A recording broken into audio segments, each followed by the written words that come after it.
ದಿವ್ಯವಾಣಿ ದಿವ್ಯವಾಣಿ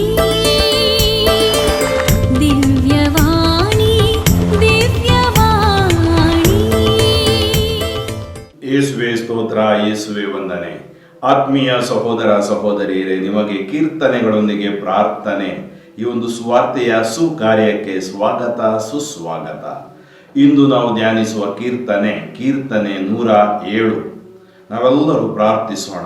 ದಯಾಮಯ ತಂದೆಯಾದ ದೇವರೇ, ಸರ್ವಶಕ್ತ ಸರ್ವೇಶ್ವರನಾದ ಪ್ರಭುವೇ, ನಿಮ್ಮ ನಾಮಕ್ಕೆ ಅನಂತ ಕೋಟಿ ಸ್ತುತಿ ಸ್ತೋತ್ರ ವಂದನೆಗಳನ್ನು ಸಲ್ಲಿಸುತ್ತೇವೆ. ಈ ದಿನ ನಾವು ಆಲಿಸುವ ಈ ಸುವಾರ್ತೆ ನಮಗೆ ಆಶೀರ್ವಾದವಾಗಿ ಮಾರ್ಪಡಲಿ. ನಮ್ಮಲ್ಲಿರುವ ಎಲ್ಲ ಕೇಡುಗಳನ್ನು ದೂರ ಮಾಡಿ ಪವಿತ್ರಾತ್ಮಭರಿತರಾಗುವಂತೆ ನಮ್ಮನ್ನು ಆಶೀರ್ವದಿಸಲಿ. ಪವಿತ್ರಾತ್ಮರೇ, ನಮಗೆ ಸ್ವರ್ಗೀಯ ಜ್ಞಾನವನ್ನು ಕರುಣಿಸಿರಿ. ಈ ಪ್ರಾರ್ಥನೆಯನ್ನು ನಾವು ಪ್ರಭು ಯೇಸು ಕ್ರಿಸ್ತರ ಮುಖಾಂತರ ಪ್ರಾರ್ಥಿಸುತ್ತೇವೆ, ಆಮೆನ್. ಆತ್ಮೀಯರೇ, ನಾವು ತೆಗೆದುಕೊಳ್ಳೋಣ ಕೀರ್ತನೆ 107.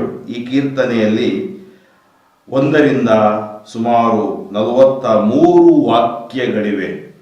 ದಯಾನಿಧಿಯಾದ ದೇವನಿಗೆ ಧನ್ಯವಾದ. ಇದು ಭಾಗ 5. ಕೀರ್ತನೆಗಳು 107ರಿಂದ 150. ನಾವು 4 ಭಾಗಗಳನ್ನು ಮುಗಿಸಿದ್ದೇವೆ. ಈಗ ನಾವು 5ನೇ ಭಾಗಕ್ಕೆ ಕಾಲಿಟ್ಟಿದ್ದೇವೆ. ಅದರಿಂದ ಮೊದಲು ನಿಮ್ಮ ಬೈಬಲನ್ನು ತೆಗೆದುಕೊಳ್ಳಿ, ನಾವು ಓದೋಣ. ತದನಂತರ ಅದರ ಮೇಲೆ ಧ್ಯಾನ ಮಾಡೋಣ. ಕೃತಜ್ಞತೆಯಿಂದ ಸಲ್ಲಿಸಿರಿ ಪ್ರಭುವಿಗೆ ಸ್ತುತಿಯನ್ನು. ಆತನ ಪ್ರೀತಿ ಶಾಶ್ವತ, ಆತನು ಒಳ್ಳೆಯವನು. ಸ್ತುತಿಸಲಿ ಆತನನ್ನು ವಿಮುಕ್ತಿ ಪಡೆದವರೆಲ್ಲರೂ, ಶತ್ರುಗಳಿಂದ ಬಿಡುಗಡೆ ಹೊಂದಿದವರೆಲ್ಲರೂ. ಅಂತೆಯೇ ವಂದಿಸಲಿ ಬಂದವರು ಚತುರ್ದಿಕ್ಕುಗಳಿಂದ, ಒಂದಾಗಿ ಕೂಡಿಸಲ್ಪಟ್ಟವರೆಲ್ಲರೂ ನಾನಾ ದೇಶಗಳಿಂದ. ಅಲೆದರು ಮರಳುಗಾಡಿನಲ್ಲಿ ದಾರಿ ಕಾಣದೆ, ಬಳಲಿದರು ಜನರಿರುವ ಊರು ಸಿಗದೆ. ನರಳಿದರು ಹಸಿವೆ ಬಾಯಾರಿಕೆಯಿಂದ, ಸೊರಗಿದರು ಮನೋಯಾತನೆಯಿಂದ. ಸಂಕಟದಲ್ಲಿ ಮೊರೆಯಿಟ್ಟರು ಪ್ರಭುವಿಗೆ, ಬಿಕ್ಕಟ್ಟಿಂದ ಬಿಡುಗಡೆ ಇತ್ತನು ಅವರಿಗೆ. ಸರಿಯಾದ ದಾರಿಯಲ್ಲಿ ನಡೆಸಿದನವರನ್ನು, ನೇರ ಮಾಡಿದನು ಜನವಾಸಿಸುವ ಊರನ್ನು. ಹೊಗಳಲಿ ಪ್ರಭುವಿನ ಅಚಲ ಪ್ರೀತಿಯನ್ನು, ಜನರಿಗೆ ಆತನೆಸಗಿದ ಅತಿಶಯಗಳನ್ನು. ಬಾಯಾರಿದವರ ಆಸೆಯನ್ನಾತ ಪೂರೈಸಿದನು, ಹಸಿದವರನ್ನು ಮೃಷ್ಟಾನ್ನದಿಂದ ತೃಪ್ತಿಪಡಿಸಿದನು. ದೇವರಾಜ್ಞೆಯನ್ನು ವಿರೋಧಿಸಿದ ಕಾರಣ, ಪರಾತ್ಪರನಾಜ್ಞೆಯನ್ನು ಹೀಗಳೆದ ಕಾರಣ, ಕುಳಿತಿದ್ದರವರು ಕತ್ತಲಲ್ಲಿ ಕಗ್ಗತ್ತಲಲ್ಲಿ, ನರಳುತ್ತಿದ್ದರು ಬಂಧಿತರಾಗಿ ಬೇಡಿಗಳಲ್ಲಿ. ಕರಗಿತ್ತವರ ಹೃದಯ ಕಡು ಕಷ್ಟದಿಂದ, ಎಡವಿ ಬಿದ್ದಿದ್ದರೂ ಅಸಹಾಯಕತೆಯಿಂದ. ಸಂಕಟದಲ್ಲಿ ಮೊರೆಯಿಟ್ಟರು ಪ್ರಭುವಿಗೆ, ಬಿಕ್ಕಟ್ಟಿನಿಂದ ಬಿಡುಗಡೆ ಇತ್ತನು ಅವರಿಗೆ. ಕತ್ತಲು ಕಗ್ಗತ್ತಲಿಂದವರನ್ನು ಹೊರತಂದನು, ಅವರ ಬೇಡಿ ಬಂಧನಗಳನ್ನು ಮುರಿದು ಹಾಕಿದನು. ಹೊಗಳಲಿ ಪ್ರಭುವಿನ ಅಚಲ ಪ್ರೀತಿಯನ್ನು, ಜನರಿಗಾತ ಎಸಗಿದ ಅತಿಶಯಗಳನ್ನು. ಚೂರು ಚೂರು ಗೈದನು ಕಂಚಿನ ಕದಗಳನ್ನು, ಮುರಿದು ಹಾಕಿದನು ಕಬ್ಬಿಣದ ಅಗುಳಿಗಳನ್ನು. ರೋಗಿಗಳಾದರವರು ಅನಾಚಾರದ ನಿಮಿತ್ತ, ಬಾಧೆಗೊಳಗಾದರೂ ಪಾಪ ಕಾರ್ಯಗಳ ನಿಮಿತ್ತ. ಅಸಹ್ಯಪಟ್ಟರು ಅನ್ನ ಆಹಾರಗಳಿಗೆ, ಹತ್ತಿರವಾದರವರು ಮೃತ್ಯುದ್ವಾರಕ್ಕೆ. ಸಂಕಟದಲ್ಲಿ ಮೊರೆಯಿಟ್ಟರು ಪ್ರಭುವಿಗೆ, ಬಿಕ್ಕಟ್ಟಿಂದ ಬಿಡುಗಡೆ ಇತ್ತನು ಅವರಿಗೆ.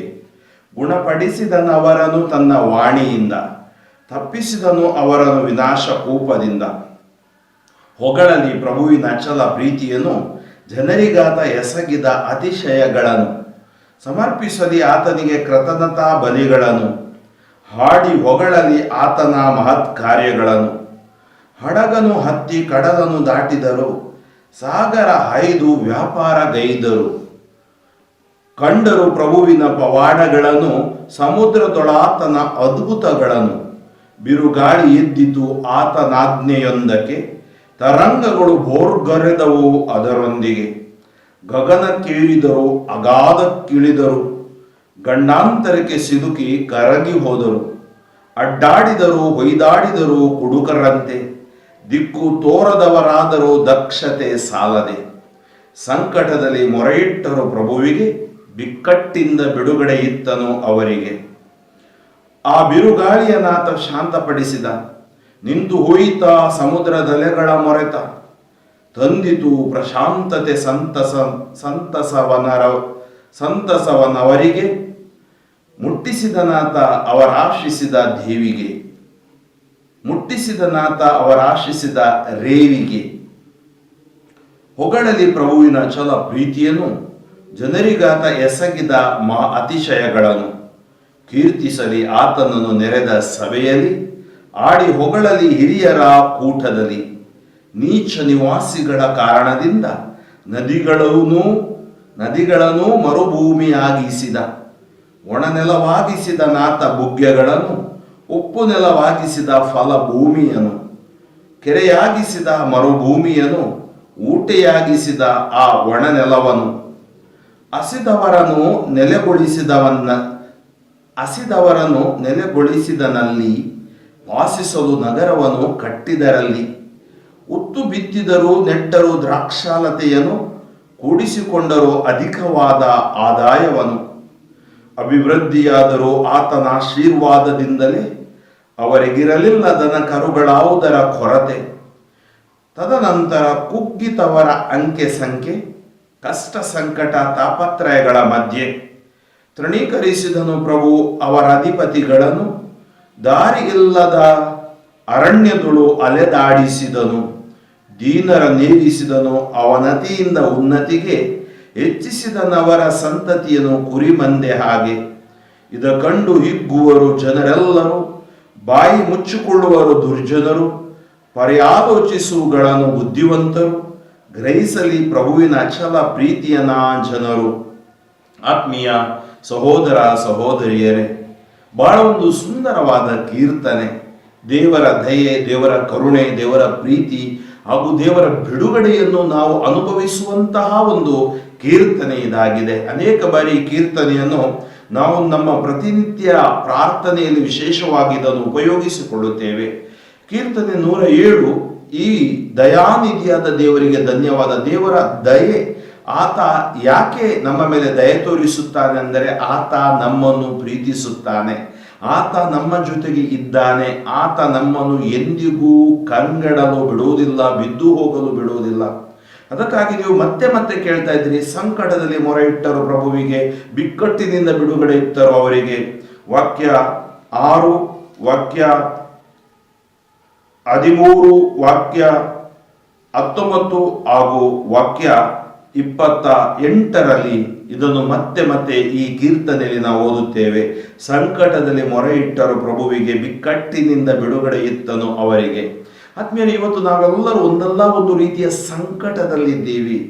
ಈ ಕೀರ್ತನೆಗಳನ್ನು ಓದುವಾಗ ಅದನ್ನು ಕೇವಲ ಅದು ಗದ್ಯ ರೂಪನೋ ಪದ್ಯ ರೂಪ ಅಂತ ನೋಡಬಾರ್ದು, ಬದಲಾಗಿ ಅದೊಂದು ಆಧ್ಯಾತ್ಮಿಕ ರೂಪ ಪಡ್ಕೊಳ್ಬೇಕು ನಾವು ಓದುವಾಗ. ಏಕೆಂದರೆ ಈ ಕೀರ್ತನೆಗಳ ಸಾರ ನಮ್ಮ ಹೃದಯದಲ್ಲಿರುವ ಭಾರವನ್ನು ದೂರ ಮಾಡುತ್ತೆ, ನಮ್ಮ ಚಿಂತಾ ದುಃಖ ಭಾರವನ್ನು ದೂರ ಮಾಡುತ್ತೆ. ಈ ಕೀರ್ತನೆಗಳಲ್ಲಿ ವಿಶೇಷವಾದ ಪವಿತ್ರಾತ್ಮರ ಶಕ್ತಿ ಇದೆ. ಅದರಿಂದ ಈ ಕೀರ್ತನೆಗಳ ಮೂಲಕ ನಾವು ಪ್ರಾರ್ಥನೆ ಮಾಡುವಾಗ ನಮ್ಮ ಯಾತನೆಗಳು ಎಲ್ಲವೂ ದೂರವಾಗುವು. ಅದರಿಂದ ಆತ್ಮೀಯರ ನಾವೇನ್ ಮಾಡೋಣ, ಈ ಕೀರ್ತನೆಯ ಒಂದೊಂದು ಭಾಗದಲ್ಲಿ ನಾವು ಪ್ರಯಾಣಿಸೋಣ.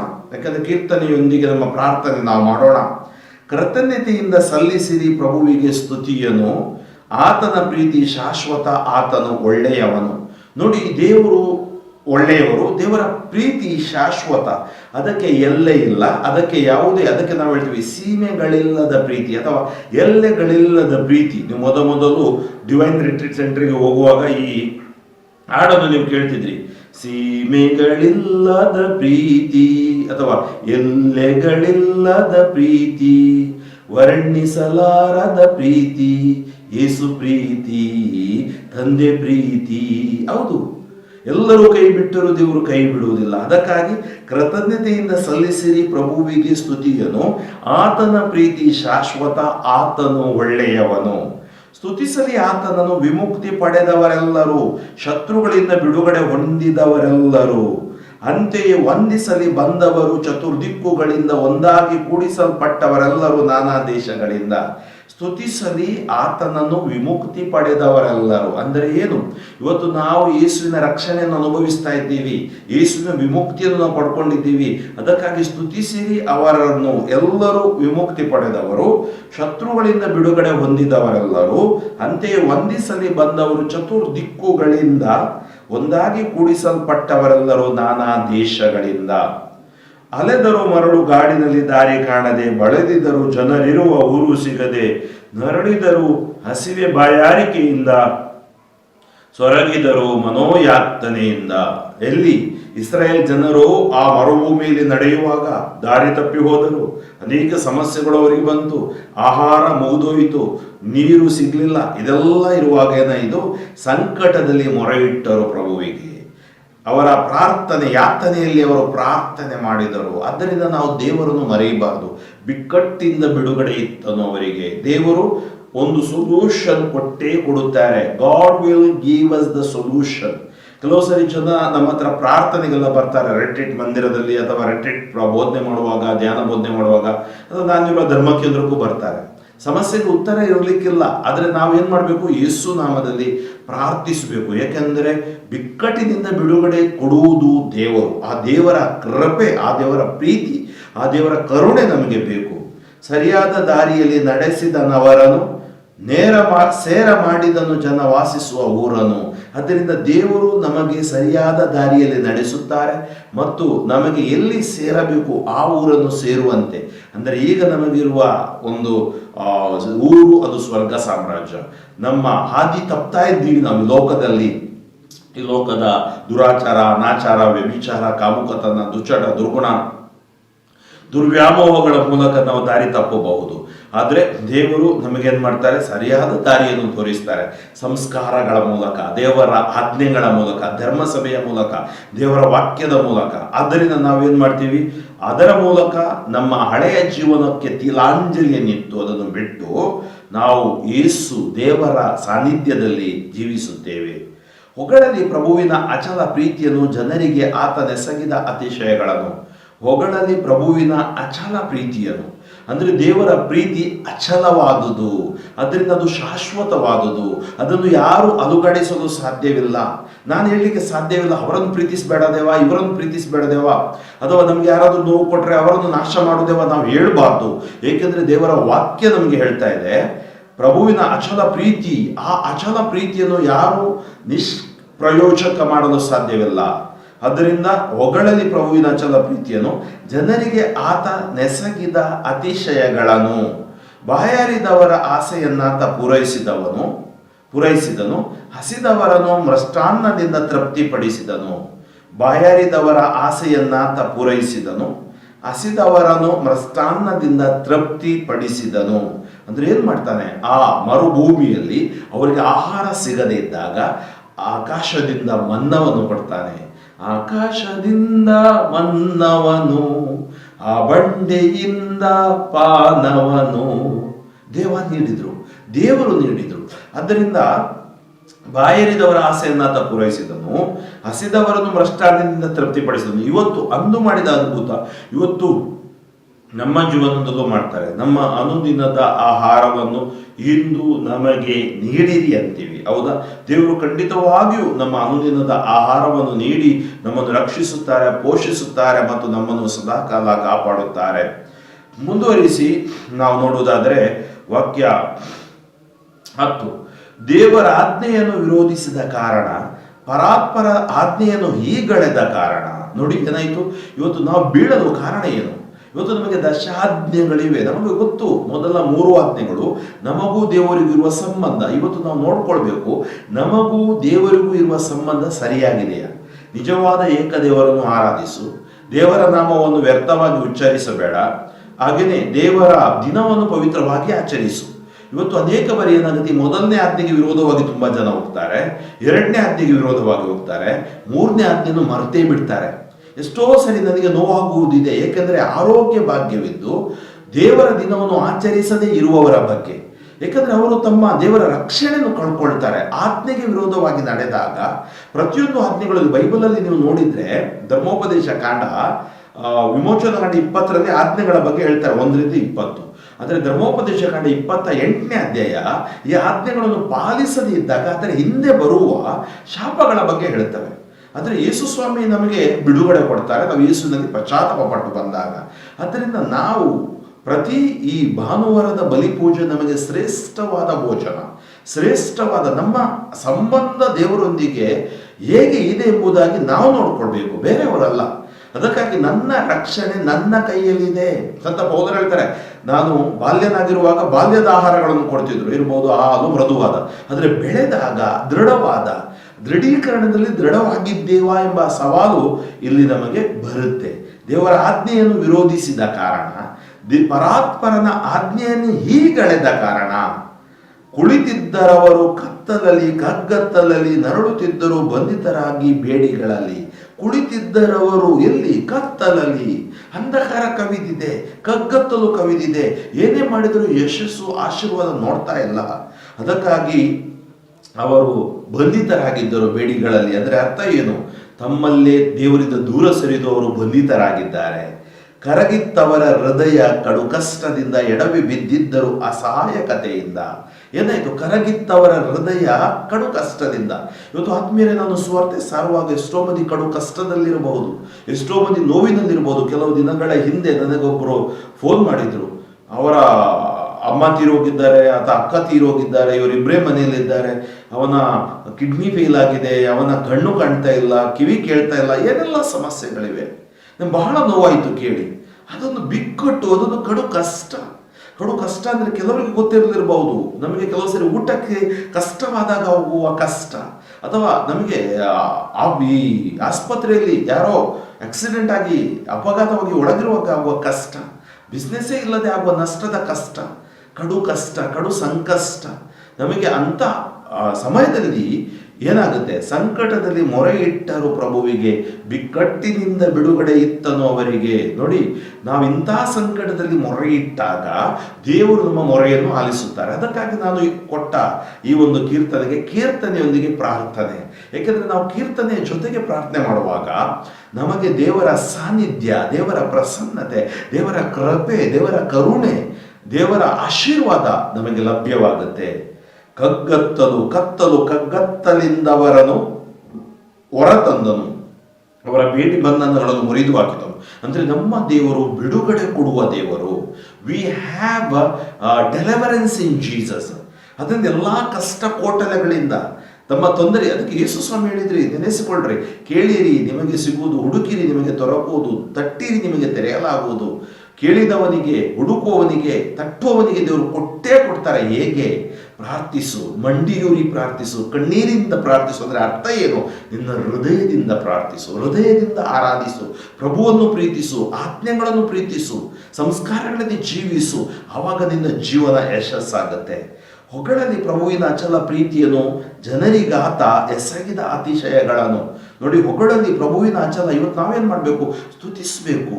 ಅದಕ್ಕಾಗಿ ನಾವು ಹಾಡ್ತೀವಲ್ವಾ, ಸ್ತುತಿಸು ಎನ್ಮನವೇ ಸ್ತುತಿಗಳ ಒಡೆಯನಿಗೆ, ದೇವ ಪ್ರತಿದಿನವೂ ಮಾಡಿದ ಉಪಕಾರ ಸ್ಮರಿಸಿ ಸ್ತುತಿಸು ಎನ್ಮನವೇ. ಸ್ತುತಿಸಿರಿ. ದೊಡ್ಡ ಪ್ರಾರ್ಥನೆ, ಶ್ರೇಷ್ಠ ಪ್ರಾರ್ಥನೆ, ಆಶೀರ್ವಾದದ ಪ್ರಾರ್ಥನೆ, ಸ್ತುತಿಯ ಪ್ರಾರ್ಥನೆ. ಎಲ್ಲ ಕಾಲದೊಳು, ಎಲ್ಲ ವೇಳೆಯೊಳು ದೇವಾ ನಾನು ನಿನ್ನನ್ನೇ ಸ್ತುತಿಪೆ. ಅದರಿಂದ ನಮ್ಮ ಪ್ರತಿಯೊಂದು ಕಾರ್ಯದಲ್ಲೂ ಕರ್ತರನ್ನು, ಪ್ರಭುವನ್ನು ನಾವು ಸ್ತುತಿಸೋಣ. ಹೊಗಳಲ್ಲಿ ಪ್ರಭುವಿನ ಅಚಲ ಪ್ರೀತಿಯನ್ನು, ಜನರಿಗಾತ ಎಸಗಿದ ಅತಿಶಯಗಳನ್ನು, ಚೂರು ಚೂರು ಗೈದನು ಕಂಚಿನ ಕದಗಳನ್ನು, ಮುರಿದು ಹಾಕಿದನು ಕಬ್ಬಿಣದ ಅಗುಳಿಗಳನ್ನು. ಅದರಿಂದ ಇದರ ಅರ್ಥ ಕೆಲವು ಸಾರಿ ನಾವು ನೋಡುತ್ತಿದ್ದೆ, ನಮಗೆ ದೊಡ್ಡ ದೊಡ್ಡ ಬಂಗಲೆಗಳಿರ್ಬೋದು, ಮನೆಗಳಿರ್ಬೋದು. ಇನ್ನು ಕೆಲವರು ಅದರ ಹೊರಗಡೆಯಿಂದ ಬಹಳವಾದ ಸೇಫ್ಟಿ ಮಾಡ್ಕೊಳ್ತಾರೆ. ಇನ್ನು ಕೆಲವರಿಗೆ ಪರ್ಸನಲ್ ಗನ್ಮೆನ್ ಎಲ್ಲ ಇರ್ತಾರೆ, ಸೆಕ್ಯೂರಿಟಿ. ಇನ್ನು ಕೆಲವರು ಮನೆ ಒಳಗಡೆ ಗನ್ ಇರ್ಬೋದು ಅಥವಾ ಏನೇ ಇಟ್ಕೊಳ್ಳಿರ್ಬೋದು. ಅಂದರೆ ನಿಮ್ಮ ಸೆಕ್ಯೂರಿಟಿ ನೀವು ಲೋಕದ ದೃಷ್ಟಿಯಿಂದ ನೋಡ್ತಾ ಇದ್ದೀರಾ. ಆದರೆ ದೇವರು ಕೇಳ್ತಾ ಇದ್ದಾರೆ, ಈ ರಾತ್ರಿ ಫ್ರಾಂಕ್ಲಿ ನಿನ್ನ ಆತ್ಮ ನನಗೆ ಬೇಕಾಗಿದೆ, ಏನ್ ಮಾಡ್ತೀಯಾ? ಆದ್ದರಿಂದ ಇವತ್ತು ಪ್ರತಿಯೊಬ್ಬರಿಗೂ ದೇವರ ಪ್ರಶ್ನೆಯನ್ನು ಕೇಳ್ತಾರೆ. ಚೂರು ಚೂರು ಗೈದನು ಕಂಚಿನ ಕದಗಳನ್ನು, ಮುರಿದು ಹಾಕಿದನು ಕಬ್ಬಿಣದ ಅಗುಳಿಗಳನ್ನು. ಆದ್ದರಿಂದ ದೇವರಿಗೆ ವಿರೋಧವಾಗಿ ನಾವು ಜೀವಿಸಲು ಸಾಧ್ಯವಿಲ್ಲ. ಏನಾಯಿತು? ಯಾವಾಗ ನಾವು ದೇವರಿಂದ ದೂರ ಹೋಗ್ತೀವಿ, ಸಂಸ್ಕಾರಗಳಿಂದ ದೂರ ಹೋಗ್ತೀವಿ, ಅಥವಾ ಆಜ್ಞೆಗಳಿಂದ ದೂರ ಹೋಗ್ತೀವಿ, ಏನಾಗತ್ತೆ? ರೋಗಿಗಳಾದರವರು ಅನಾಚಾರದ ನಿಮಿತ್ತ, ಬಾಧೆಗೊಳಗಾದರು ಪಾಪ ಕಾರ್ಯಗಳ ನಿಮಿತ್ತ, ಅಸಹ್ಯಪಟ್ಟರು ಅನ್ನ ಆಹಾರಗಳಿಗೆ, ಹತ್ತಿರವಾದರವರು ಮೃತ್ಯುದ್ವಾರಕ್ಕೆ, ಸಂಕಟದಲ್ಲಿ ಮೊರೆಯಿಟ್ಟರು ಪ್ರಭುವಿಗೆ, ಬಿಕ್ಕಟ್ಟಿಂದ ಬಿಡುಗಡೆ ಇತ್ತನು ಅವರಿಗೆ, ಗುಣಪಡಿಸಿದನವರನ್ನು ತನ್ನ ವಾಣಿಯಿಂದ, ತಪ್ಪಿಸಿದನು ವಿನಾಶ ಕೂಪದಿಂದ. ನೋಡಿ ಆತ್ಮೀಯ ಸಹೋದರ ಸಹೋದರಿಯರೇ, ದೇವರು ಏನು ಹೇಳ್ತಾರೆ, ಹೇಗೆ ದೇವರು ಗುಣಪಡಿಸ್ತಾರೆ? ರೋಗಿಗಳಾದರವರು ಅನಾಚಾರ, ಇವತ್ತು ನಮ್ಮ ಒಳಗಡೆ ಅನಾಚಾರ ಇದೆಯಲ್ಲ, ಅನಾಚಾರ, ದುರಾಚಾರ, ಪೂರ್ವಾಗ್ರಹ ಪೀಡಿತ ಯೋಚನೆಗಳು, ಕಲ್ಪನೆಗಳು, ನಕಾರಾತ್ಮಕ ಚಿಂತನೆಗಳು, ಅಲ್ಲಸಲ್ಲದ ಅಥವಾ ಇತಂತ್ರ ಕುತಂತ್ರಗಳನ್ನು ನಾವು ಯೋಚಿಸುವಂಥದ್ದು, ಇದೆಲ್ಲ ಅನಾಚಾರ ಅಥವಾ ದುಶ್ಚಟ, ದುರ್ಗುಣ, ದುರ್ವ್ಯಾಮೋಹ, ಅಥವಾ ನಾವು ವ್ಯಭಿಚಾರದಲ್ಲಿ ಬೀಳುವುದು, ಕಾಮುಕತನದಲ್ಲಿ ಬೀಳುವುದು, ನೀಲಿ ಚಿತ್ರಗಳನ್ನು ನಾವು ನೋಡುವುದು. ರೋಗಿಗಳಾದರವರು, ಇವತ್ತು ನಾನು ರೋಗಿ ಆಗಲಿಕ್ಕೆ ಕಾರಣ ದೇವರಲ್ಲ, ನನ್ನೊಳಗಡಿರುವ ಅನಾಚಾರ. ಆ ಅನಾಚಾರವನ್ನು ನಾನು ಕಿತ್ತೆಸೆಯಬೇಕು ಯೇಸುವಿನ ಶಕ್ತಿಯಿಂದ, ದೇವರ ಶಕ್ತಿಯಿಂದ, ಆತ್ಮರ ಶಕ್ತಿಯಿಂದ. ಬಾಧೆಗೊಳಗಾದರೂ ಪಾಪ ಕಾರ್ಯಗಳ ನಿಮಿತ್ತ. ನೋಡಿ, ಇವತ್ತು ರೋಗ ಮತ್ತು ಬಾಧೆ, ಈ ಅನಾಚಾರದ ಮತ್ತು ಪಾಪ ಕಾರ್ಯ. ಪಾಪ ದೇವರ ಆಜ್ಞೆ ಮೀರುವುದೇ ಪಾಪ. ಅದರಿಂದ ಈ ಲೋಕದಲ್ಲಿ ನಮಗೆ ದೇಶಿದರೆ ನೋವುಗಳುಂಟು, ದುಃಖಗಳುಂಟು. ಲೋಕ ಕ್ಷಣಿಕವಾದ ಸುಖದೆಡೆಗೆ ನಮ್ಮನ್ನು ಆಕರ್ಷಿಸುತ್ತದೆ ಮತ್ತು ನಾಶ ಮಾಡುತ್ತದೆ. ಅದರಿಂದ ಬಾಧೆಗೊಳಗಾದರೂ ಪಾಪ ಕಾರ್ಯ. ಇವತ್ತು ನನ್ನ ಒಳಗಡೆ ಯಾವುದಾದ್ರೂ ಪಾಪ ಕಾರ್ಯಗಳು ಇವೆಯಾ? ಆ ಪಾಪ ಇದೆನಾ? ಅದನ್ನು ನಾನು ಪಾಪ ನಿವೇದನೆ ಸಂಸ್ಕಾರ ಮಾಡಿದ್ದೀನ? ಇವತ್ತು ಅನೇಕ ಜನರು ವರ್ಷಾನುಗಟ್ಟಲೆ ಪಾಪ ನಿವೇದನೆ ಮಾಡೋದು. ನನಗೆ ಗೊತ್ತು, ಅನೇಕರು ಸುಮಾರು 28, 20, 15 ವರ್ಷದ ಪಾಪ ನಿವೇದನೆ ಮಾಡಿದವರನ್ನು ನಾನು ಕಂಡಿದ್ದೀನಿ ಧ್ಯಾನಕೂಟಗಳಲ್ಲಿ. ಅದನ್ನು ಇವತ್ತು ನಾವು ಕೇಳಬೇಕು. ಯಾಕಂದರೆ ಜ್ಞಾನೋಕ್ತಿ 28:13 ಹೇಳುತ್ತೆ,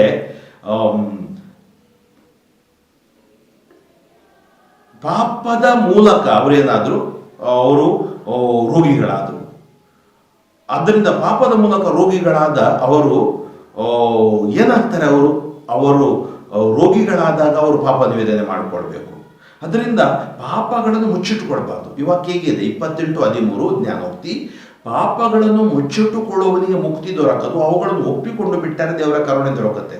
one who hides his sins there is no success in his life. One who confesses God shows mercy. जो अपने पाप छिपाते हैं उसको उन्नति नहीं मिलते हैं. पाप स्वीकार करके छोड़ देते हैं, प्रभु की आशीष मिलते हैं. पक्का ಅಲಿಪೊಂದೋರ್ಲೆ ಸುಕ್ಮಣನ ತಿ ಒಳಕತೆಲ್ಯಾಂಕ ದಯ ಲಪ್ತ ಯಾಕಂದ್ರೆ ಆದ್ದರಿಂದ ನಾವು ನೋಡ್ತಾ ಇದ್ದೀವಿ, ಸಂಕಟದಲ್ಲಿ ಅವರೇನು ಮಾಡಿದ್ರು? ಅಸಹ್ಯಪಟ್ಟರು. ನೋಡಿ, ಇವತ್ತು ಪಾಪಗಳು ಒಳಗಡೆ ಇದ್ದಾಗ, ರೋಗವಾದಾಗ ಅಸಹ್ಯಪಟ್ಟರು ಅನ್ನ ಆಹಾರಗಳಿಗೆ. ನೋಡಿ, ಎಷ್ಟೇ ಒಳ್ಳೆ ಆಹಾರ ಕೊಡಿ, ಬಿರಿಯಾನಿ ಕೊಡಿ ಅಥವಾ ಮಟನ್ ಕೊಡಿ, ಚಿಕನ್ ಕೊಡಿ, ಸ್ಮೆಲ್ ಇದ್ರೂ ಅವರಿಗೆ ಬರೋಲ್ಲ. ನೋಡಿ, ಮೊದಲು ನಾವು ರೋಗಿಗಳಾದಾಗ ಸ್ಮೆಲ್ ಹೋಗಿಬಿಡುತ್ತೆ. ಬಹಳ ಇಂಪಾರ್ಟೆಂಟ್. ನಾವು ಊಟ ಮಾಡಲಿಕ್ಕೆ ನಮಗೆ ಸ್ಮೆಲ್ ಮತ್ತು ಟೇಸ್ಟ್. ಯಾವಾಗ ನಮಗೆ ಟೇಸ್ಟ್ ಮತ್ತು ಸ್ಮೆಲ್ ಹೊರಟೋಗ್ಬಿಡುತ್ತೆ? ಯಾವಾಗ ನಾವು ರೋಗಿಗಳಾದಾಗ, ಬಾಧೆಗೊಳಗಾದಾಗ. ಆವಾಗ ಏನು, ಕೆಲವು ಸರಿ ಗಂಜಿ ಆಗಬೇಕು ಒಳಗಡೆ. ಅದರಿಂದ ಹತ್ತಿರವಾದರವರು ಮೃತ್ಯುದ್ವಾರಕ್ಕೆ, ಸಂಕಟದಲ್ಲಿ ಮೊರೆಯಿಟ್ಟನು ಪ್ರಭುವಿಗೆ, ಬಿಕ್ಕಟ್ಟಿನಿಂದ ಬಿಡುಗಡೆ ಇತ್ತನು ಅವರಿಗೆ. ಅವರು ಕಷ್ಟದಲ್ಲಿರುವಾಗ, ಅಯ್ಯೋ ದೇವ, ನಾನು ನೋಡಿದ್ದೀನಿ ಎಷ್ಟೋ ಡೆತ್ ಬೆಡ್ಡಲ್ಲಿರುವಾಗ, ಮರಣಾಂತಿಕ ಕಾಯಿಲೆಯಲ್ಲಿ ಒಳಗಾದವರು, ಅಥವಾ ಮೊದಲು ಈ ಲೋಕದಲ್ಲಿ ಒಂದು ಏನಂತಾರಲ್ಲ, ಅಹಂಕಾರದಿಂದ ಜೀವಿಸಿದಿರಬಹುದು. ಆದರೆ ಆವಾಗ ಅವರು ಮೊರೆ ಇಟ್ಟಾಗ, ಕಣ್ಣೀರಿಟ್ಟಾಗ, ಕೆಲವು ಸರಿ ನಾವು ಯೋಚನೆ ಮಾಡೋಲ್ಲ, ಏನೇ ಒಂದು ಕೆಟ್ಟ ಕಾರ್ಯ ಮಾಡುವಾಗ ಅಥವಾ ಪಾಪ ಕಾರ್ಯ ಮಾಡುವಾಗ. ಏಕೆಂದರೆ ನಮ್ಮ ಅಂತಿಮ ಸ್ಥಿತಿ ಹೇಗಿರುತ್ತೆ ಅಂತೇಳಿ ಯಾರಿಗೂ ಗೊತ್ತಿಲ್ಲ. ಅದಕ್ಕಾಗಿ ಸಂಕಟದಲ್ಲಿ ಮೊರೆ ಇಟ್ಟನು ಪ್ರಭುವಿಗೆ, ಬಿಕ್ಕಟ್ಟಿಂದ ಬಿಡುಗಡೆ ಇತ್ತನು ಅವರಿಗೆ, ಗುಣಪಡಿಸಿದನವರನ್ನು. ನೋಡಿ, ದೇವರ ಪ್ರೀತಿ ಅಚಲ, ದೇವರ ಪ್ರೀತಿ ಶಾಶ್ವತ, ಎಲ್ಲೆಗಳಿಲ್ಲದ, ಸೀಮೆಗಳಿಲ್ಲದ, ಬಿಯಾಂಡ್ ದ ಬಾರ್ಡರ್ಸ್. ಅದಕ್ಕಾಗಿ ಗುಣಪಡಿಸಿದನವರನ್ನು ತನ್ನ ವಾಣಿಯಿಂದ, ತಪ್ಪಿಸಿದನು ಅವರನ್ನು ವಿನಾಶ ಕೂಪದಿಂದ. ತಪ್ಪಿಸಿದನು ಸ್ವಾಮಿ ಸರ್ವೇಶ್ವರ ನಮ್ಮನ್ನು ವಿನಾಶ ಕೂಪದಿಂದ ತಪ್ಪಿಸುತ್ತಾರೆ. ಅದರಿಂದ ಇವತ್ತು ವಾಕ್ಯ ನಮಗೆ ಬೇಕು. ದೇವರ ವಾಕ್ಯದಲ್ಲಿ ನಾವು ಬಲಶಾಲಿಗಳಾಗಬೇಕು. ಹೊಗಳಲಿ ಪ್ರಭುವಿನ ಅಚಲ ಪ್ರೀತಿಯನ್ನು, ಜನರಿಗಾತ ಎಸಗಿದ ಅತಿಶಯಗಳನ್ನು, ಸಮರ್ಪಿಸಲಿ ಆತನಿಗೆ ಕೃತಜ್ಞತಾ ಬಲಿಗಳನ್ನು, ಹಾಡಿ ಹೊಗಳಲಿ ಆತನ ಮಹತ್ ಕಾರ್ಯಗಳನ್ನು.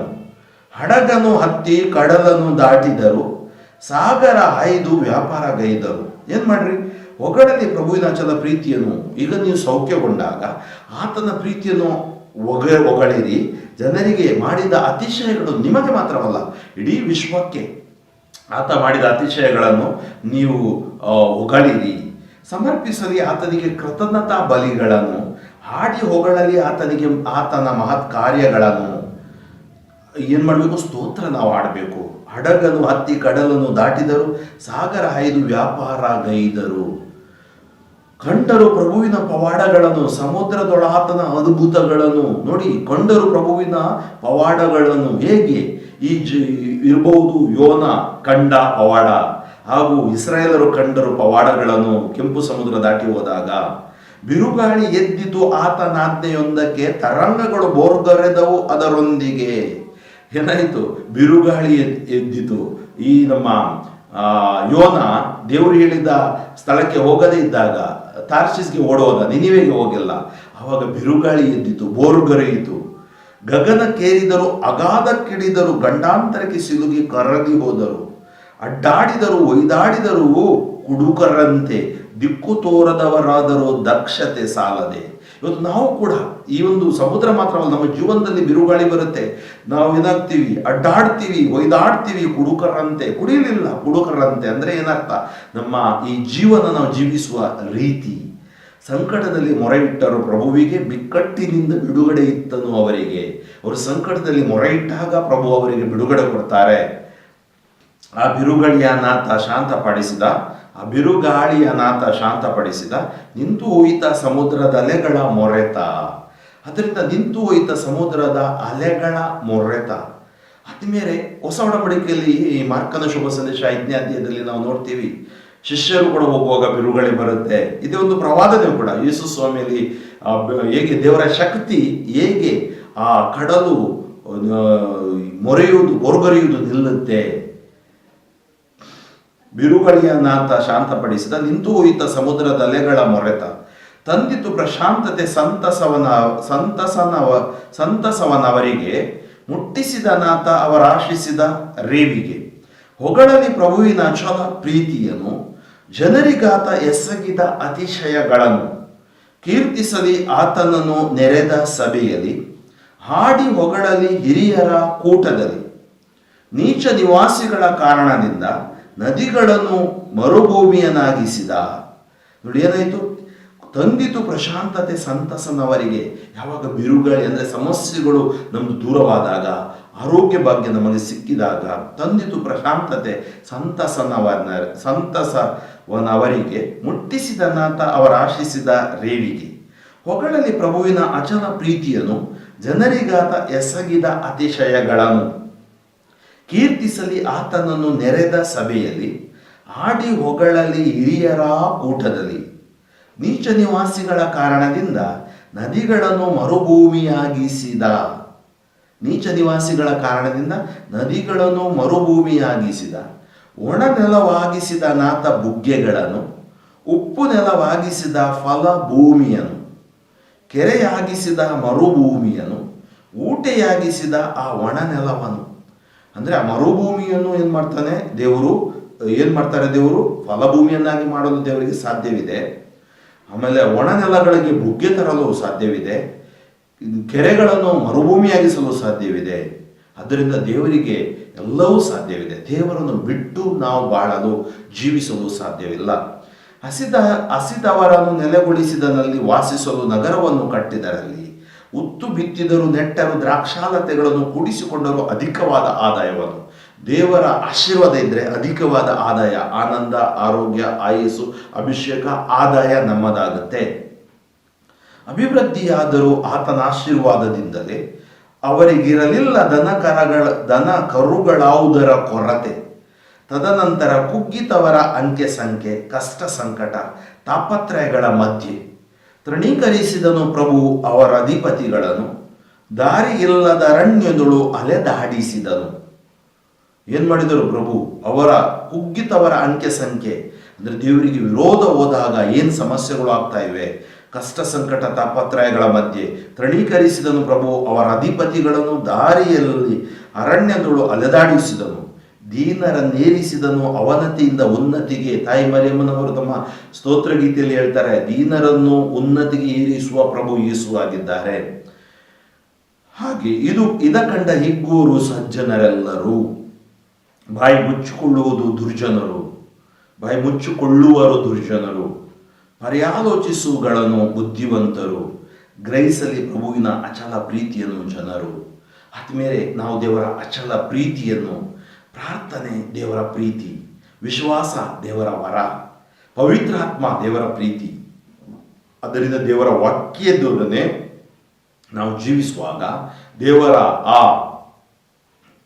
ಸ್ವರವನ್ನು ನಾವು ಆಲಿಸ್ತೀವಿ. ಅದರಿಂದ ಇವತ್ತು ಅಂತ ದೇವರು ನಮಗೆ ಅನೇಕ ಆಶೀರ್ವಾದಗಳನ್ನು ಈ ಕೀರ್ತನೆಯ ಮೂಲಕ ಕೊಟ್ಟಿದ್ದಾರೆ. ಸುವಾರ್ತೆಯ ನಂತರ, ಈ ಬೋಧನೆಯ ನಂತರ ಮತ್ತೆ ಮೌನವಾಗಿ ಕೂತ್ಕೊಂಡು ಒಂದು ಸಾರಿ ಓದಿ ಸ್ವಲ್ಪ ಸಮಯವನ್ನು ಮೌನವಾಗಿ ಕಳೆಯೋಣ, ದೇವರ ಆಶೀರ್ವಾದವನ್ನು ಪಡೆಯೋಣ. ಸ್ತುತಿಗಳ ಮಧ್ಯೆ ವಾಸಿಸುವ ತಂದೆಯಾದ ದೇವರೇ, ನಿಮ್ಮ ನಾಮಕ್ಕೆ ಅನಂತ ಕೋಟಿ ಸ್ತುತಿ ಸ್ತೋತ್ರಗಳನ್ನು ಸಲ್ಲಿಸುತ್ತೇವೆ. ಇವತ್ತು ಈ ಸ್ವಾರ್ಥೆಯನ್ನು ನಾನು ಸಾರಿದ್ದೇನೆ ಸ್ವಾಮಿ. ಈ ಸ್ವಾರ್ಥೆಯ ಆಶೀರ್ವಾದ ವರ ಈ ಮಕ್ಕಳ ಮೇಲೆ ಇಳಿದು ಬರಲಿ. ಎಲ್ಲ ಕೇಡುಗಳಿಂದ ಇವರನ್ನು ಕಾದು ರಕ್ಷಿಸಿರಿ. ಇವರಿಗೆ ಆರೋಗ್ಯ, ಆನಂದ, ಆಯಸ್ಸು, ಅಭಿಷೇಕ, ಆದಾಯ ಕರುಣಿಸಿರಿ. ಅನಾರೋಗ್ಯದಲ್ಲಿರುವವರು, ಹಾಸಿಗೆಯಲ್ಲಿರುವವರು, ಮಾರಣಾಂತಿಕ ಕಾಯಿಲೆಯಲ್ಲಿರುವವರು, ಅಥವಾ ಸಾಲ ಸೋಲಿನಿಂದ, ಕೇಸ್ಗಳಿಂದ ಜರ್ಜರಿತರಾದವರು, ಅವರ ಮೇಲೆ ದಯ ಇಳಿದು ಬರಲಿ. ಆರೋಗ್ಯ ಭಾಗ್ಯವಿದ್ದು ನಿಮ್ಮಿಂದ ದೂರ ಇರುವವರು, ಅನಾರೋಗ್ಯದಲ್ಲಿದ್ದು ನಿಮ್ಮಿಂದ ದೂರ ಇರುವವರು, ಅವರೆಲ್ಲರ ಮನಗಳನ್ನು ನವೀಕರಿಸಿ. ಎಲ್ಲ ಈ ಕೀರ್ತನೆ ಆಶೀರ್ವಾದ ಯಾರೆಲ್ಲ ಆಲಿಸುತ್ತಾರೋ ಅವರ ಮೇಲೆ, ಅವರ ಕುಟುಂಬದ ಮೇಲೆ, ಅವರ ಮಕ್ಕಳ ಮೇಲೆ, ಅವರ ಕೆಲಸ ಕಾರ್ಯದ ಮೇಲೆ ಇಳಿದು ಬರಲಿ. ಈ ವಿಶ್ವಕ್ಕಾಗಿ ಪ್ರಾರ್ಥಿಸ್ತಾ 750 ಕೋಟಿ ಜನ, 130 ಕೋಟಿ ನಮ್ಮ ಭಾರತದ ಜನ, 6 ಕೋಟಿ ನಮ್ಮ ಕರ್ನಾಟಕದ ಜನ ಎಲ್ಲರೂ ಆಶೀರ್ವಾದಗೊಳ್ಳಲಿ. ಎಲ್ಲ ಧ್ಯಾನ ಮಂದಿರಗಳಲ್ಲಿ ಬಂದ ಕೋರಿಕೆಗಳು, ವಾಟ್ಸಪ್, ಇಮೇಲ್, ಫೇಸ್ಬುಕ್ಲಿ ಬಂದ ಕೋರಿಕೆಗಳು, ಹಾಗೂ ಈಗ ಕಣ್ಣೀರಿಂದ ಪ್ರಾರ್ಥಿಸುವ ಕೋರಿಕೆಗಳು, ಅದ್ಭುತಗಳು ನಡೆಯಲಿ. 38 ವರ್ಷ ಕುರಿ ಬಾಗಿನ ಬಳಿ ಮುಟ್ಟಿದ ಯೇಸು, ಸತ್ತ ಲಾಸ್ದ ಜೀವ ಕೊಟ್ಟ ಯೇಸು, ಕುರುಡರಿಗೆ ದೃಷ್ಟಿದಾನ ಮಾಡಿದ ಯೇಸು, ಅಂಧರಿಗೆ ದೃಷ್ಟಿದಾನ ಮಾಡಿದ ಯೇಸು, ಕಿವುಡರಿಗೆ ಆಲಿಸುವ ಶಕ್ತಿ ಕೊಟ್ಟ ಯೇಸು, ಪಾರ್ಶ್ವರೋಗಿಗಳಿಗೆ ಎದ್ದು ನಡೆಯುವ ಶಕ್ತಿ ಕೊಟ್ಟ ಯೇಸು, ಸತ್ತ ಲಾಸರನ ರಕ್ತ ಕಣನ ನಾಡಿಕೆಯನ್ನು ಮಜ್ಜಗಳ ಮೇಲೆ ಶಕ್ತಿ ಕೊಟ್ಟ ಯೇಸು.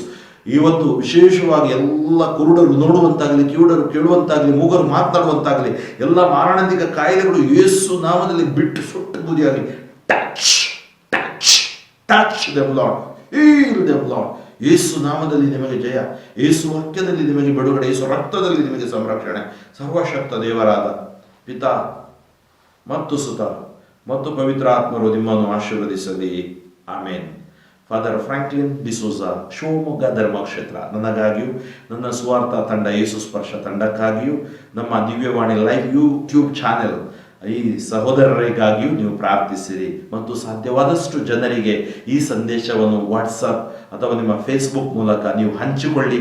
ಅವರೂ ಕೂಡ ಪ್ರಭುವಿನ ಆಶೀರ್ವಾದವನ್ನು ಪಡೆಯಲಿ. ಆಮೇಲೆ ದಿವ್ಯವಾಣಿ.